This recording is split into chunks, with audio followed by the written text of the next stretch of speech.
કેમ છો બાળકો? મજામાં? ધ્યાન આપો. આજે ફરી એક નવા પોઈન્ટ વિશે આપણે ચર્ચા કરીશું. ધોરણ 11 કોમર્સ, એની અંદર ગયા લેક્ચરોમાં આપણે વ્યવહાર ઓળખતા શીખેલા.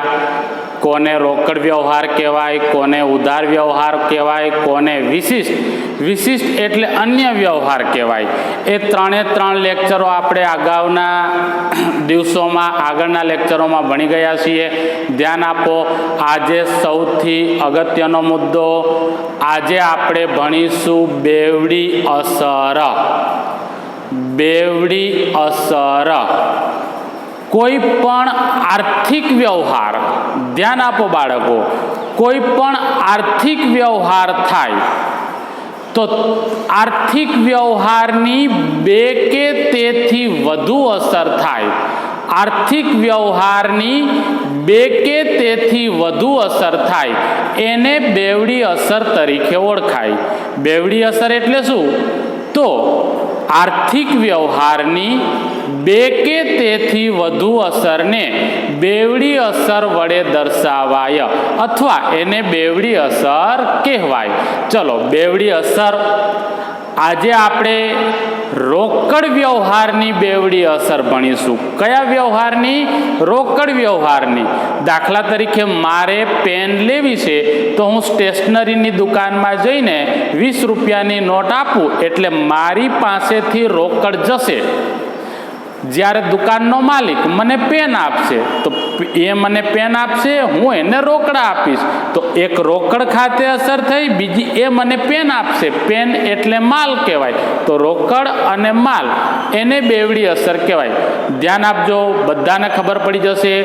આજે આપણે ફક્ત રોકડ વ્યવહારની જ બેવડી અસરનો અભ્યાસ કરીશું. ધ્યાન આપો બાળકો. ફક્ત રોકડ વ્યવહારની જ બેવડી અસર.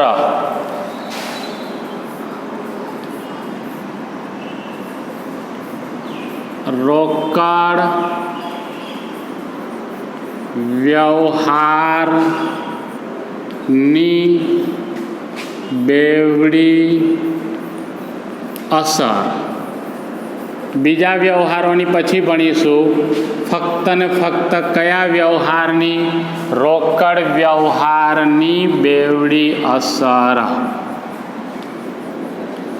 ચલો, આગળના લેક્ચરોમાં મેં તમને શીખવાડી દીધું હતું કે રોકડ વ્યવહાર કોને કહેવાય. હું અહીંયા મારી રીતે જાતે મોઢે લખું છું. રોકડ વ્યવહાર કોને કહેવાય? ચલો, સૌથી પહેલું ધ્યાન આપજો. રૂપિયા 10,000 રોકડા. એક મિનિટ. રૂપિયા 10,000 રોકડા.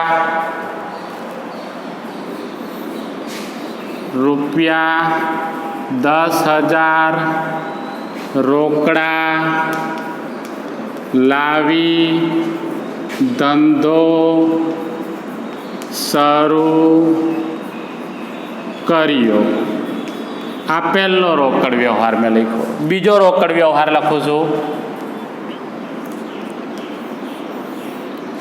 રૂપિયા 5,000 BOB એટલે બેંક ઓફ બરોડા માં ભર્યા. આગળ ત્રીજો રોકડ વ્યવહાર લખું છું. રૂપિયા 8,000નો માલ ખરીદ્યો. એના પછી રૂપિયા 6,000નો માલ વેચ્યો. હું બાળકો ફક્ત રોકડ વ્યવહાર લખું છું. ધ્યાન આપજો બધા. આગળ એના પછી પાંચમો, અભયને રૂપિયા 1,000 પગાર ચૂકવ્યો. એના પછી ₹800 દલાલી મળી. એના પછી ₹700 કમિશન ચૂકવ્યું. આગળ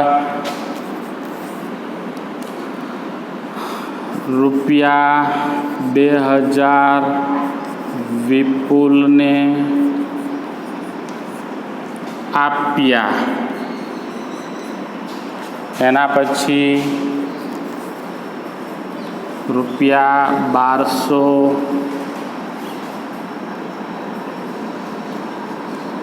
ડિવિડન્ડ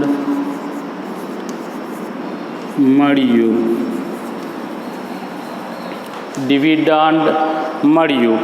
ચલો બાળકો, અહીંયા મેં બોર્ડ ઉપર રોકડ વ્યવહારો લખેલા છે. આ રોકડ વ્યવહારની આપણે આજે બેવડી અસર કરવાની છે. સરળ છે, ધ્યાન આપજો, એકદમ સરળ બેવડી અસર. ચલો, પહેલું વ્યવહાર ઓળખતા શીખવાના. મેં આગળના લેક્ચરમાં ભણાવી દીધું છે. આ વ્યવહાર કયો કહેવાય બાળકો? રોકડ વ્યવહાર. કારણ કે કયા શબ્દનો ઉલ્લેખ છે? રોકડ શબ્દનો. તો ધ્યાન આપજો, આ રોકડ વ્યવહાર છે. આ વ્યવહાર પણ કયો કહેવાય બાળકો? રોકડ. કારણ કે કોનો ઉલ્લેખ છે? બેંક શબ્દનો ઉલ્લેખ છે. તો રોકડ વ્યવહાર કહેવાશે. ચેક શબ્દ હોય, બેંક શબ્દ હોય તો રોકડ વ્યવહાર. આ વ્યવહાર કેવો બાળકો? રોકડ વ્યવહાર. કેમ રોકડ વ્યવહાર?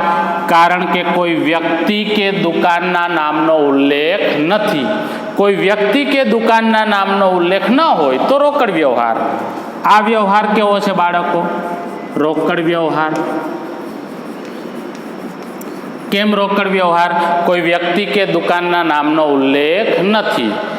આ વ્યવહાર કેવો?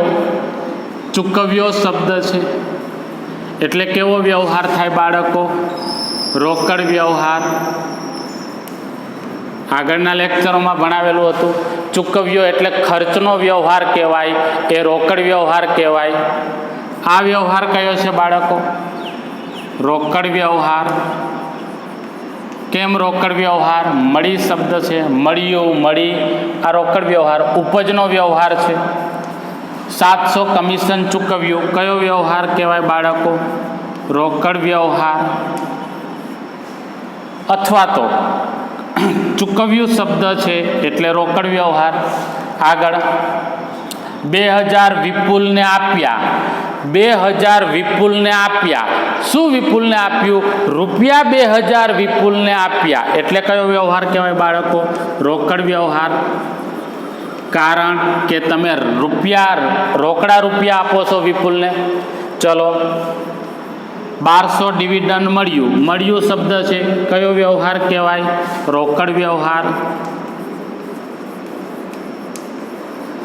ખબર પડી ગઈ? બધા રોકડ વ્યવહારો છે. તો મેં ફરીથી તમને એક વખત કહી દીધું કે આ બધા રોકડ વ્યવહાર છે, તો પહેલાં તમને વ્યવહાર ઓળખતા આવડવો જોઈએ. રોકડ વ્યવહાર સૌથી પહેલું એકાઉન્ટની અંદર આપણને વ્યવહાર ઓળખતા આવડવા જોઈએ કે આ વ્યવહાર કયો છે. પછી આપણે આગળ એની પ્રોસેસ કરી શકીએ. ધ્યાન આપો. હવે બેવડી અસર બહુ સરળ છે. બેવડી અસર અહીંયા ધ્યાન બધાનું. બેવડી અસર એટલે A અને B. બેવડી અસર એટલે A અને B. આપણે એના વડે દર્શાવીશું. A એક અસર, B બીજી અસર. ચલો, રોકડ વ્યવહાર હોય, સાંભળજો, રોકડ વ્યવહાર હોય તો પહેલી અસર એની રોકડ ખાતે મૂકી દેવી. જો રોકડ વ્યવહાર હોય તો પહેલી અસર રોકડ ખાતે. તો ધ્યાન આપો, રોકડ વ્યવહાર છે તો પહેલી અસર રોકડ ખાતે અસર.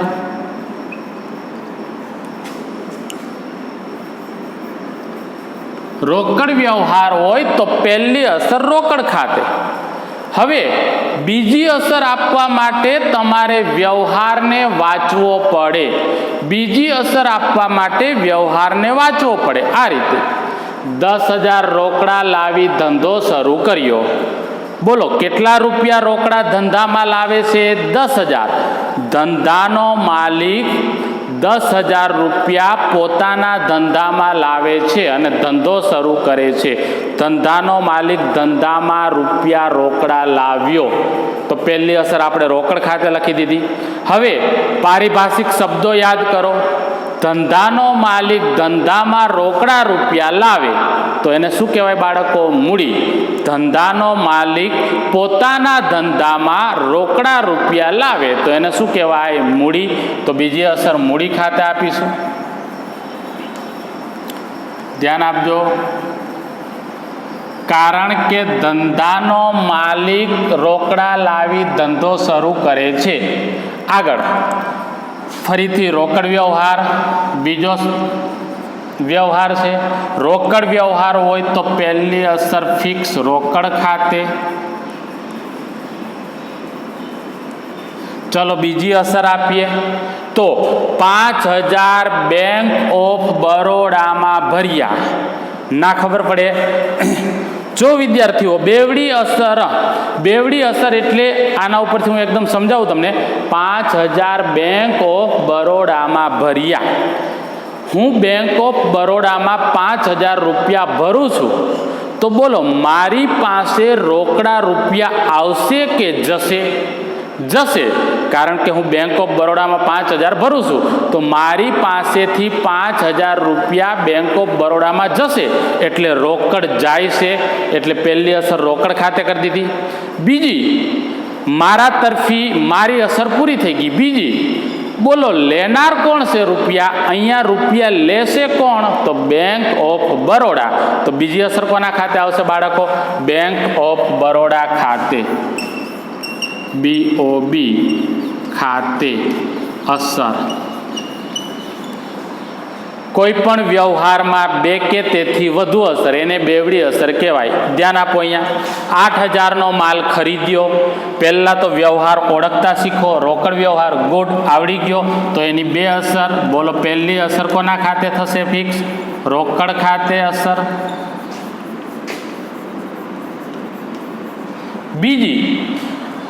બીજી અસર માટે વ્યવહાર વાંચવો પડે. વ્યવહારનું વાંચન કરવું પડે. રૂપિયા 8,000નો માલ ખરીદ્યો. રૂપિયા 8,000નો માલ ખરીદ્યો. તમે માલ ખરીદો. આપણે માલ ખરીદીએ તો આપણી પાસેથી રોકડા રૂપિયા જશે. બોલો આવશે શું? રૂપિયા 8,000નો માલ ખરીદ્યો. ચલો મેં માલ ખરીદ્યો તો મારી પાસેથી રોકડા રૂપિયા જશે. બોલો આવશે શું વિદ્યાર્થીઓ? માલ ખરીદ્યો તો આવશે શું? માલ ખાતે અસર લખી શકો. જો માલ ખાતે લખાય. પણ 8,000નો માલ ખરીદ્યો તો બીજું તમે ખરીદ ખાતે પણ અસર લખી શકો. માલ ખાતે લખો તોય ખોટું નહીં. કારણ કે માલ ખરીદ્યો. માલ ખાતે લખો તોય ખોટું નહીં. ખરીદ ખાતે લખો તોય ખોટું નહીં. બોલો ખબર પડી બાળકો? આગળનું જોઈશું. 6,000નો માલ વેચ્યો. બોલો પહેલી અસર કોના ખાતે થશે બાળકો? રોકડ ખાતે અસર. રોકડ વ્યવહાર હોય તો પહેલી અસર રોકડ ખાતે જ થાય. બીજું 6,000નો માલ વેચ્યો. ચલો માલ વેચ્યો તો રૂપિયા આવશે એટલે રોકડ ખાતે અસર. બોલો જશે શું બાળકો? માલ લખો. અથવા તો તમે શું લખી શકો? વેચાણ ખાતે અસર. માલ ખરીદ્યો તો ખરીદ ખાતે અસર લખાય. માલ ખાતે પણ લખાય. માલ વેચ્યો તો વેચાણ ખાતે પણ લખાય. માલ ખાતે પણ લખાય. બે અસર આપણે કરવાની છે. એમાં એક અસર તો ફિક્સ થઈ ગઈ આપણી કે રોકડ વ્યવહાર હોય તો પહેલી અસર રોકડ ખાતે. હવે જો માલ ખરીદતા હોય તો માલ ખાતે, વેચતા હોય તો વેચાણ ખાતે. આગળ અભયને 1000 પગાર ચૂકવ્યો, રોકડ વ્યવહાર છે. બોલો બાળકો, પહેલી અસર કોના ખાતે? રોકડ ખાતે અસર. બીજી અસર વ્યવહાર વાંચો. અભયને 1000 પગાર ચૂકવ્યો, અભયને 1000 પગાર ચૂકવ્યો. ચલો, અભયને 1000 પગાર ચૂકવ્યો. તો બીજી અસર વ્યક્તિના નામ ખાતે લગભગ રોકડ વ્યવહાર હોય તો લગભગ વ્યક્તિના નામ ખાતે અસર આવે નહીં. ક્યારેક આવી પણ શકે. અહીંયા ધ્યાન, અભયને 1000 પગાર ચૂકવ્યો. શું ચૂકવ્યું બાળકો? શું ચૂકવ્યું તમે? પગાર ચૂકવ્યો. તો બીજી અસર પગાર ખાતે. જોજો અભય ખાતે ના થાય, કારણ કે કઈ વસ્તુ ચૂકવી? પગાર ચૂકવ્યો, એટલે પગાર ખાતે અસર. આગળ ભણીશું. તો બે અસર રોકડ વ્યવહાર. તો બોલો પહેલી અસર કોના ખાતે બાળકો? રોકડ ખાતે અસર. બીજી અસર 800 દલાલી મળી. દલાલી મળી. શું મળ્યું આપણને? દલાલી. તો બીજી અસર દલાલી ખાતે. બેવડી અસર એ આપણા એકાઉન્ટનો પાયો કહેવાય. તમને આવડવું જોઈએ. ધ્યાન આપો, 11 કોમર્સની અંદર બેવડી અસર આવડવી જ જોઈએ બાળકો. આગળ 700 કમિશન ચૂકવ્યું. રોકડ વ્યવહાર છે. તો બોલો પહેલી અસર કોના ખાતે થશે વિદ્યાર્થીઓ? રોકડ ખાતે અસર. બીજી અસર 700 કમિશન ચૂકવ્યું. શું ચૂકવ્યું? કમિશન. તો કમિશન ખાતે અસર.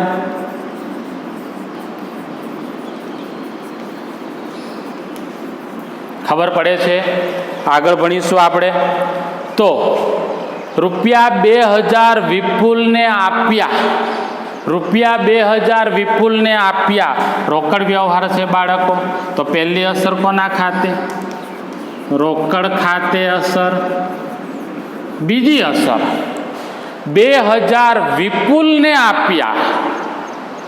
બોલો બાળકો, કોને પૈસા આપણે આપ્યા? વિપુલને. જોજો, હું હમણાં કીધું તો તમને કે રોકડ વ્યવહાર હોય તો બીજી અસર લગભગ વ્યક્તિના નામ ખાતે આવે નહીં. પણ અહીંયા તમે 2000 વિપુલને આપ્યા, પછી એ ઉછીના આપ્યા હોય, અગાઉ વિપુલ તમારી જોડે માગતો હોય એ આપ્યા હોય, એ આપણે જોવાનું નથી. પણ વિપુલને આપ્યા તો રોકડ આપણી પાસેથી જશે. બોલો લેનાર કોણ છે બાળકો? અહીંયા વિપુલ. તો વિપુલ ખાતે. પણ તમને એવું કીધું હોય કે 2000 વિપુલને ભાડું ચૂકવ્યું, 2000 વિપુલને ભાડું ચૂકવ્યું, તો પહેલી અસર રોકડ ખાતે. બીજી વિપુલ ખાતે નહીં થાય. ભાડું ચૂકવ્યું તો કોના ખાતે થશે બાળકો? ભાડા ખાતે. ધ્યાન આપજો, ભાડું ચૂકવ્યું તો કોના ખાતે? બીજી અસર ભાડા ખાતે. ચલો, અહીંયા 9મો છે એ હું એક નવો રોકડ વ્યવહાર લખું છું. ધ્યાન આપજો બાળકો. 9મા નંબરનો નવો રોકડ વ્યવહાર લખું છું. રૂપિયા 50,000નું યંત્ર ખરીદ્યું. બોલો બાળકો, કેવો વ્યવહાર થયો? તો રોકડ વ્યવહાર.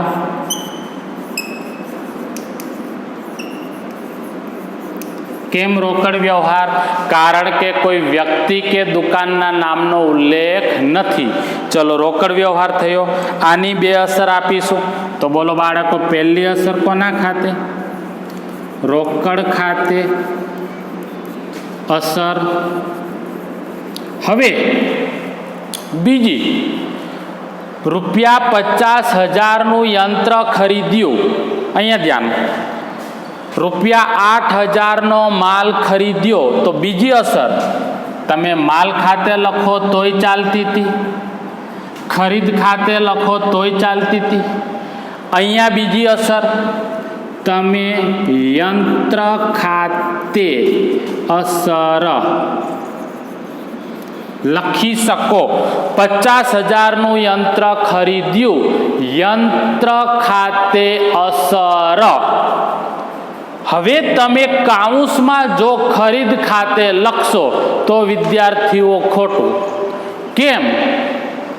મિલકત ખરીદવામાં આવે, ધ્યાન આપજો, મિલકત ખરીદવામાં આવે તો એની બીજી અસર મિલકત ખાતે જ થાય. ખરીદ ખાતે તો માલ ખરીદો ને તો જ ખરીદ ખાતે થાય. 8,000નો માલ ખરીદ્યો તો અહીંયા માલ ખાતે અને ખરીદ ખાતે તમે લખી શકો. જ્યારે અહીંયા 50,000નું યંત્ર ખરીદ્યું, યંત્ર એ આપણા ધંધાની મિલકત હોવાથી આપણે ખરીદ ખાતે લખી શકીએ નહીં, યંત્ર ખાતે જ લખી શકીએ. બોલો બાળકો, આવડશે?